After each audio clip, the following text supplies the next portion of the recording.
Non, mais ça, c'est clair. Donc, sur les qualités que tu viens de citer, l'observation, l'écoute à Et développer, la palpation. et bien sûr la Ah, palpation, la parce que c'est palpation. Ah oui, exploratoire. la palpation, C'est très, très important. Quelles sont les autres qualités que devrait avoir un bon ostéopathe, par exemple? Alors, Deux comme ça, on o- fait une transition. ostéopathe ou Les deux, tu peux ouais, prendre les deux, il y a pas de d'accord. souci. Moi, je dirais déjà la droiture du cœur. Mhm, C'est-à-dire, il faut être dans la droiture, voilà, ne pas regarder le côté matériel, être à fond dans le diagnostic, rester dans l'éthique. Voilà, tu fais ton métier avec cœur, avec conviction, mhm. avec éthique. Et ne pas Tu toujours voir respectes. l'aspect Voilà, commercial. voilà. Le matérialisme, il vient après. Ça, c'est pas un problème. Voilà. Il faut être cohérent avec ce que tu dis, cohérent avec ce que tu fais. Mhm. Voilà. La cohérence. Beaucoup de La co- cohérence, beaucoup d'empathie. Tu es Oui. obligé. De toute façon, ces médecines-là, ça te pousse à être dans l'empathie. Mhm. Et ça te pousse aussi à développer, si tu veux, tes sens. Donc, on parlait d'écoute. Voilà, quand quelqu'un va se plaindre, quand quelqu'un va te donner une information, il faut arriver à... À l'exploiter, pousser un peu Voilà, plus c'est ça. Il faut arriver à exploiter ce que ce qu'il le veut patient va dire. te donner comme signe clinique. Derrière ce signe clinique, qu'est-ce qu'il y a? Mhm. Est-ce qu'il n'y a pas une peur? Est-ce qu'il n'y a pas de l'émotion? Est-ce qu'il n'y a pas un traumatisme? Bon, c'est difficile d'être thérapeute parce que ça demande beaucoup, beaucoup de qualité. Beaucoup de D'accord. qualité. Donc, sur ces qualités, ça m'amène justement à cette question-là de la relation patient-praticien. À ton avis, comment faire pour obtenir ou pour gagner la confiance d'un patient, puisque on va y arriver, ton outil de travail, finalement, au-delà de tout, ce sont tes mains. Et le patient se retrouve dans une forme parfois, on va dire, de vulnérabilité, où il est quasiment appelé à se déshabiller devant toi. Comment tu arrives à instaurer cette confiance vis-à-vis du patient afin qu'il soit à l'aise? Et parce que tout à l'heure, tu as dit qu'il faut de l'écoute, mais il faut aussi faire parler le patient. Donc, comment toi, à ton niveau, tu arrives à installer cette relation entre le patient et comment tu arrives à la maintenir pour, j'imagine, obtenir un peu plus d'informations d'une part et réussir tes opérations? Oui, alors, c'est une très bonne question, hein. Alors déjà, Parce que je sais qu'il y a des patients qui ne sont pas simples, ah déjà. oui, comment? Oui, bien sûr. Et Ils sont voilà. sceptiques, Ils sont sceptiques, d'autres ont des bien sûr. croyances personnelles, Voilà. voilà, Il y a des personnes, religieuses oui, des aussi, personnes aussi qui sont bloquées, hein, qui qui sont sont bloquées émotionnellement. Oui, bien émotionnellement. sûr. Voilà, donc, Alors déjà, moi je comment suis. tu arrives à casser la Oui, eh ben, glace? alors, j'essaie de ne pas. Alors ça, c'est aussi, attention, ce n'est pas seulement moi, hein, c'est aussi dans la philosophie des praticiens en médecine chinoise et aussi en ostéopathie. C'est, si tu veux, on n'instaure pas un mur entre le patient et le thérapeute. Mhm. On lui fait comprendre par le logos, le Le paraverbal et le et le non-verbal. non-verbal, Mhm. on essaie de lui faire comprendre qu'on est là pour l'accompagner. Mhm. Tu vois, il y a une relation comme en PNL. Hein. La Mhm. relation, tu as fait un peu le PNL. Bien Ben, sûr, la bien sûr. PNL, c'est pas voilà, oblique, c'est horizontal, mais attention avec une petite distance, hein, Mhm. parce que sinon tu te fais envahir. Mhm. Donc déjà, bien le recevoir, voilà, pour qu'il soit à l'aise. Ah, il est reçu, voilà, on l'écoute, on le voit déjà. Mhm. J'ai une assistante qui est formidable, donc elle sait recevoir la patientèle, on les met à l'aise. Donc déjà, les 5 premières minutes, on les met à l'aise. Bon. Mhm. Ensuite, ma force, c'est le diagnostic. Mhm. Donc, j'écoute le patient, diagnostic. En 5 minutes, ils ont le diagnostic. 5 minutes, premier diagnostic. Attention, premier diagnostic. Donc, le premier diagnostic, ça les rassure. Mhm. Voilà. Ensuite, les tests neurologiques. Donc, les tests neurologiques et démonstration avant et après. C'est-à-dire, par exemple, ça aussi, ils aiment bien. C'est-à-dire, je le fais exprès. Par exemple, souvent, quand une personne a un problème de bassin, il a souvent un membre inférieur plus court que l'autre. Donc, je lui montre en décubitus sur la table qu'il a bien un membre plus court que l'autre. Que l'autre, oui. Avant la manipulation. Après la manipulation, je lui montre, tu vois, regarde, tes deux membres inférieurs sont revenus. Bon. Donc, c'est aussi, après le diagnostic, c'est le résultat de ta séance. Mais si le résultat n'est pas... Est-ce qu'il est arrivé des fois où le résultat n'est pas concluant? Et dans ce cas, comment tu traites avec le patient? Alors, effectivement, là, c'est l'ostéopathie. Bon, c'est rapide parce que tu as la démonstration avant et après la séance. Tu as le toucher, c'est-à-dire, par exemple, que ce soit en médecine chinoise ou en ostéopathie, je dis toujours aussi à mes élèves en formation, vous ne pouvez pas tromper vos patients. Dès que vous mettez votre main sur le corps du patient, d'accord, le patient va ressentir. Il va ressentir si vous êtes à l'aise. Il va ressentir si vous êtes compétent. Il va ressentir des hésitations. Il y a une hésitation. Oui. Il va ressentir si vous allez droit au but. Oui. C'est-à-dire, par exemple, il y a des points dans le corps, notamment dans le tuna ou en médecine chinoise, même en ostéopathie, ce qu'on appelle des points gâchettes. Si quelqu'un a une douleur de l'épaule, d'accord, si l'ostéopathe est compétent, il va de suite aller voir le point gâchette. Donc, de suite, il va aller trouver des points sensibles. Donc là, ça va le rassurer. Dans le toucher, dans la palpation. Pas forcément dans le résultat. Mais déjà, le geste ostéopathique, il a. Tu vois ce que je veux dire? Le toucher, dans le toucher... Ça rassure. Ça rassure, mais tu fais passer des choses. Des informations. Alors, les informations, elles font aller-retour. C'est-à-dire, toi, en tant que thérapeute, tu vas avoir des informations en touchant. Toujours pareil, ça aussi, ça s'acquiert avec l'expérience, la pratique. Oui. Plus tu pratiques, plus tu as une écoute. Tu développes une écoute. Voilà, tu développes une écoute. L'écoute, c'est pas seulement aussi l'oreille, c'est souvent à la palpation. Ouais. Donc, l'écoute des tissus, tu vas avoir les informations du patient vers toi, mais le patient va ressentir aussi un soulagement, un apaisement, un ressenti de calme, de sérénité. Il va le sentir. Il y a quelque chose qui va se passer. Et donc là, forcément, il va être plus en confiance. Ah, d'accord. Donc, après ce survol de tout ce qui entoure la pratique de ton métier au quotidien, après avoir compris que près de 80%, c'est ça ce que tu as dit? Ah oui, 80%, c'est des maux de dos, c'est des dorsalgies. Tout ce qui est dorsalgie lombaire. Oui, bien sûr. Oui, d'accord. Oui. Hernie et autres. Oui, hernie discale, arthrose, tout ce qui est... Donc, du coup, on peut enchaîner sur le volet de la médecine traditionnelle chinoise oui, parce que je sais que c'est l'une de tes passions. Et ma question est déjà de savoir c'est quoi la médecine traditionnelle chinoise et en quoi est-ce qu'elle est, je ne peux pas dire révolutionnaire, elle ne peut pas forcément être révolutionnaire, mais du moins comment est-ce que tu arrives à l'utiliser dans ta pratique quotidienne. Et en faisant cela, il y a... en off, tu m'as dit que la médecine traditionnelle chinoise était poétique. Oui, parce qu'il y a tout un langage, il y a tout un concept, c'est toute une matrice de pensée. Donc, le thérapeute... Alors, c'est une bonne question, parce que quand quelqu'un vient me voir en MTC, en médecine chinoise, je reste dans l'éthique de la médecine traditionnelle chinoise en utilisant les concepts de la médecine chinoise. Ce qui est important, c'est que des fois... Quand je fais la séance d'ostéopathie, j'intègre aussi des connaissances et des techniques de médecine chinoise, comme le tuna, par exemple, qui est de l'acupression. On va en parler tout à l'heure. Mais on sait ce qu'on fait. Voilà. Faut pas mélanger.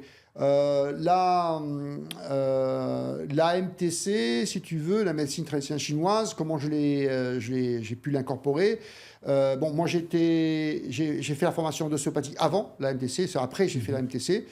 Donc, qui m'a ouvert un champ extraordinaire. Donc, on peut venir me voir en MTC pour toutes les pathologies, pas seulement les pathologies ostéo-articulaires. Mais j'ai réussi à faire intégrer l'acupuncture, si tu veux, dans les pathologies traumatiques, donc des pathologies, on va dire, ostéo-articulaires, comme par exemple les hernies discales, ou comme par exemple les rhumatismes.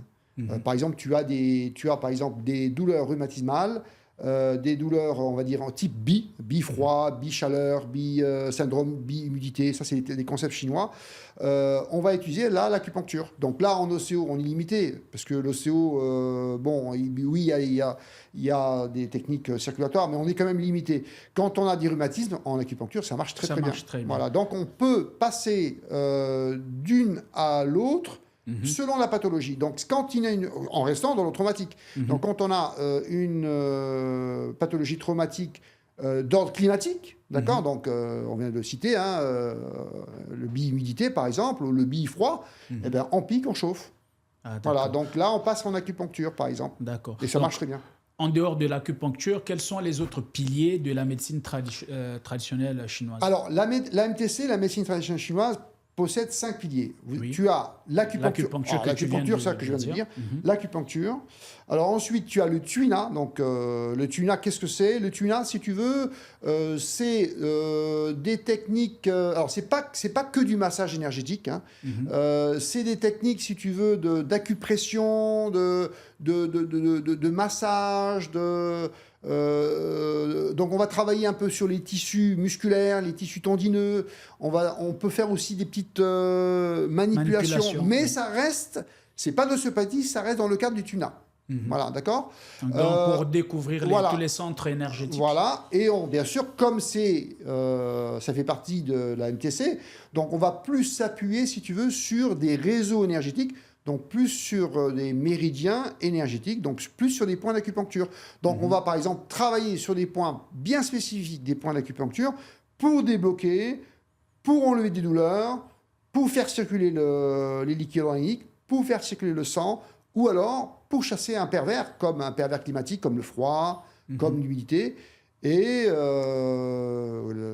douleur aussi. Voilà. D'accord. Donc, parmi les piliers, donc, il y a le tuina, l'acupuncture, il y a également le qigong. Alors, je vais mettre... la première, c'est l'acupuncture, le tuina. Après, tu as la pharmacopée chinoise. Oui. Alors, la pharmacopée chinoise, si tu veux, c'est l'utilisation de plantes, d'extraits végétaux, d'extraits même minéraux. Donc, c'est des formules. Bon, je ne la pratique pas. Bien que je suis formé, je ne la pratique pas parce que déjà c'est interdit, voilà. Mais on peut donner des conseils. Voilà. C'est par la suite. Après, c'est la diététique chinoise, d'accord. Donc là, des conseils alimentaires. Concernant la diététique chinoise, quelle est la différence avec, par exemple, la diététique des joueurs ou la diététique moderne? Alors, la diététique chinoise, toujours pareil. C'est-à-dire les 5 piliers vont toujours utiliser le concept de l'énergie. Donc, le qi, ce qu'on dit en MTC, qi veut dire énergie. En fait, énergie, si tu veux, c'est vraiment le concept très réducteur du qi. Hein. Le qi, c'est ce qui circule, ce qui anime, ce qui te donne la vie, ce qui te renforce, ce qui anime ton système immunitaire, ce qui permet la cohésion, ce qui permet... voilà, le qi, c'est la vie. C'est la vie, voilà, c'est l'énergie. Voilà, c'est l'énergie c'est tout ce qui t'anime, tout ce qui te donne vie, en fait. Hein, voilà, c'est... D'accord. Donc, l'acupuncture, le tuina, la pharmacopée, la diététique chinoise, qui est toujours basée sur l'énergétique. C'est-à-dire, par exemple, on sait, il y a des aliments qui vont tonifier le foie, il y a des aliments qui vont tonifier le cœur, des aliments qui vont tonifier les reins, la rate, le poumon. Des concepts de saveur aussi, piquant, saveur douce, saveur acide. Mais sur tout ce qui est diététique, ce n'est pas forcément ta spécialité. C'est pas ma spécialité, mais je suis formé. D'accord. Donc, puisque je suis donc diplômé de la faculté de médecine de Shanghai, donc on a reçu cette formation les 5 piliers, on les a reçus. Mais et il manque un, je pense. Et le qigong. Et le qigong, donc le qigong, bon, c'est avant tout, qigong, si tu veux, c'est avant tout des techniques de respiration et des techniques de visualisation, des techniques de recentrage. C'est un peu, si tu veux, de la méditation taoïste. C'est un peu du yoga taoïste. On peut dire que c'est du yoga taoïste. Donc c'est en fait, avec des techniques de respiration et de mouvement, tu vas apprendre, si tu veux, à stabiliser ton qi, le renforcer et le développer. Voilà, donc je donne des cours d'ailleurs tous les mercredis. Ah d'accord, donc ça c'est assez parfait. Donc on peut revenir sur l'idée que l'ostéopathie s'est enrichie, ou du moins ça, Ah oui, complètement. dans ta pratique, Ah, tu t'es enrichi complètement. grâce à la médecine Ah oui, traditionnelle ah oui, chinoise. ça n'a rien à voir. Ah, la Ça MTC. te donne d'autres techniques et finalement d'autres solutions Alors, pour tes patients. ça donne d'autres techniques et si tu veux, le champ est très très Très ouvert élargi. parce que tu peux par exemple traiter, comme je t'ai expliqué, tu peux par exemple traiter des phobies, des peurs, des anxiétés, des dépressions. Tu peux pas le faire ça en ostéopathie. Mhm. Allez, un peu de crânien pour mettre la personne dans un état de relaxation, mais tu vas pas traiter la dépression. Alors que la médecine chinoise peut le faire. Peut le faire. Voilà, donc ça ouvre quand même d'autres plans. Il y a l'aspect physiologique en MTC, tu as l'aspect donc émotionnel, tu as l'aspect mental et tu as l'aspect spirituel. Spirituel, Voilà. qui est très très important. Mais finalement, bon, c'est tout à fait normal, hein, ce n'est pas du scepticisme. Ma question c'est que, est-ce que toutes ces techniques sont scientifiquement prouvées en termes de méthodologie? Et une deuxième question, est-ce qu'on ne peut pas assister à un dévoiement? Est-ce que quelqu'un ne peut pas utiliser ces pratiques-là ou ces techniques à des fins peut-être ésotériques ou autres, par exemple? Alors, le danger... Ou en d'autres termes, quels sont ou peuvent être les dangers Voilà. de la médecine traditionnelle Ouais, alors chinoise? le danger, même dans l'ostéopathie, hein, il y a par exemple des ostéopathes qui... moi j'ai des patients par exemple qui sont venus me voir, ils ont fait une séance d'ostéopathie, ils m'ont raconté leur première séance, ils avaient peur quand ils sont venus me voir, par exemple, bon c'est pas la majorité, mais quelqu'un qui se prétend être ostéopathe et qui le reçoit avec un pendule. Bon, ça n'a rien à voir avec l'ostéopathie. Voilà. Donc, il faut se méfier du charlatanisme. Oui, ça existe Voilà. un peu C'est clair. partout. En acupuncture, c'est pareil. En acupuncture, il y a des gens qui prétendent faire de l'acupuncture et qui sont dangereux. Il y a des gens qui sont venus me voir, qui me connaissaient, qui se faisaient traiter, bon, qui sont allés voir soi-disant des acupuncteurs et qui sont revenus complètement esquintés en larmes. Donc, Ils oui, peuvent mais aggraver, en fait, finalement. bien sûr. Donc, la non-maîtrise peut aggraver Ah, c'est très dangereux. l'état Attention. du Oui, c'est très dangereux. patient. Dès que tu commences à toucher à l'énergétique, c'est extrêmement dangereux. Extrêmement dangereux. Les gens sous-estiment la dangerosité du faux pas énergétique. Donc, c'est normal. Bon, il faut faire la formation. Voilà. Bon, c'est vrai qu'il n'y a pas d'école de médecine chinoise, ni d'ostéopathie encore. Mais il faut trouver des bons formateurs. Voilà. Des bons formateurs, des bons initiateurs pour ne pas faire de faux pas. Et voilà, ça ne mange pas de pain. De toute façon, ces médecines-là, ils ont des lois, ils ont des concepts, ils ont des tests, il y a des garde-fous, il y a des prises de pouls en médecine chinoise, il y a vraiment des garde-fous pour ne pas être dangereux, il y a des lois énergétiques qu'on apprend, il faut apprendre. Regarde, tu as aussi bien une anatomie que tu connais, une anatomie classique biologique, hein, musculaire, mais tu as toute une anatomie énergétique. Par exemple, je te donne un exemple. Je vais prendre le méridien de la vessie. Peu importe. Le méridien de la vessie, c'est le méridien qui est le plus long du corps. Il a 67 points de vessie. Il y a 67 points d'acupuncture à gauche et à droite. Donc, tu as 67 x 2. Rien que pour le méridien de la vessie. Le méridien de la vessie, tu as le méridien principal de la vessie, où se situent les points d'acupuncture. Mais après, tu as le MTM, le méridien tendinomusculaire de la vessie. Tu as le méridien divergent, le méridien interne. Donc, tous ces méridiens, il faut les connaître, il faut les apprendre, il faut apprendre l'anatomie. On ne peut pas s'improviser acupuncteur. C'est extrêmement dangereux. D'accord. Donc, en gros, il y a bien sûr des défis et surtout des risques. Tout à fait. Sachant que tout ce qui concerne le corps de l'homme, déjà, c'est assez risqué.